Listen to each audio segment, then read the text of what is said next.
many drugs are you on right now? I'm just moving a little slowly. If you can breathe, you can work. So unless Hazmat over here is going to be helping after he cleans up aisle 5. My name's Gene, actually. I've already forgotten that. Great, let's go. My name's Gene, actually. I've already forgotten that. I've already forgotten that. I've already forgotten that. I've already forgotten that. Great, let's go. That wasn't an invitation.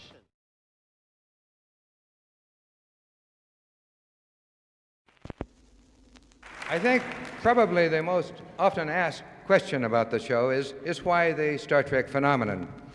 And this is, incidentally, not just a fan or a Trekkie question. It is now being asked by communications experts, by sociologists, educators, and others. There have already been a couple of master's theses written on this, and there are a couple of doctorates presently at work. And it could be an important question because you can ask, how can a simple space opera with blinking lights and zap guns and a hobgoblin with pointy ears reach out and touch the hearts and minds of literally millions of people and become a cult in some cases? Obviously, what this means is that television has incredible power. They're saying that if a Star Trek can do this, then perhaps another carefully calculated show could move people in other directions. What's to keep selfish interests from creating other cults for selfish purposes, industrial cartels, political parties, governments. Ultimate power in this world, as you know, has always been one simple thing: the control and manipulation of minds. Fortunately, any attempt, however, to manipulate people through any so-called Star Trek formula is doomed to failure, and I'll tell you why in just a moment. First of all, our show did not reach, in effect, all these people because it was deep and great literature. Star Trek was not Ibsen or Shakespeare. To get a primetime show, network show on the air and to keep it there, you must attract and hold a minimum of 18 million people every week. You have to do that in order to woo people away from Gomer Pyle, Bonanza, Beverly Hillbillies, and so on. And we tried to do this with entertainment, action, adventure, conflict, and so on. But once we got on the air, and within the limits of those action and adventure limits, we did not accept the myth that the television audience has an infantile mind. We had an idea, and we had a premise. Thank you, and we still believe that.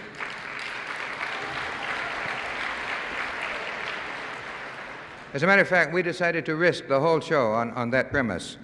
We believe that the often ridiculed mass audience is sick of this world's petty nationalism and all its old ways and old hatreds, and that people are not only willing but anxious to think beyond those petty beliefs that have for so long kept mankind divided. Thank you. So you see that the formula, the magic ingredient that many people keep seeking and many of them keep missing is really not in Star Trek. It is in the audience. There is an intelligent life form out on the other side of that television tube. The whole show was an attempt to say that humanity will reach maturity and wisdom on the day that it begins not just to tolerate, but to take a special delight in differences in ideas and differences in life forms. We tried to say that the worst possible thing that can happen to all of us is for the future to somehow press us into a common mold where we begin to act and talk and look and think alike. If we cannot learn to actually enjoy those small differences, take a positive delight in those small differences between our own kind here on this planet, then we do not deserve to go out into space and meet the diversity that's almost certainly out there. And I think this is what people responded to. The result of that was 7 years after being dropped by the network of saying those things, there are now more people watching it than ever before. And if you ascribe those things to any mystic or scriptural brilliance in Star Trek, you miss the entire point. What Star Trek proves, as faulty as individual episodes could be, is that the much maligned common man and common woman has an enormous hunger for brotherhood. They are ready for the 23rd century now, and they are light years ahead of their petty governments and their visionless leaders.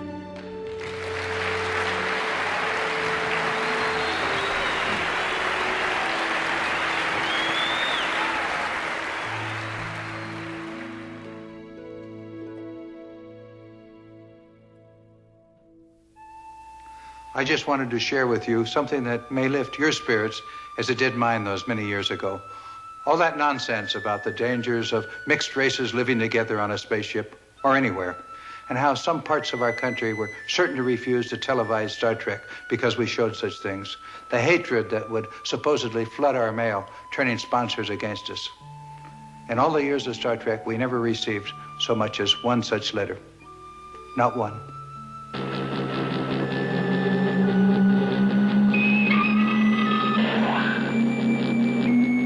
Humans are capable of so much more than we yet understand. We're really something. Star Trek fans believe that. And so do I.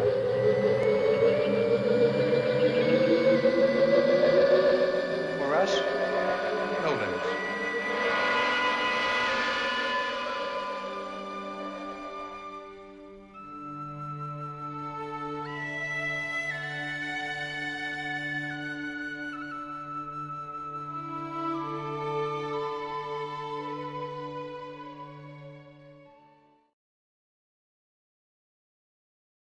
My name is Gene, actually. I've already forgotten that.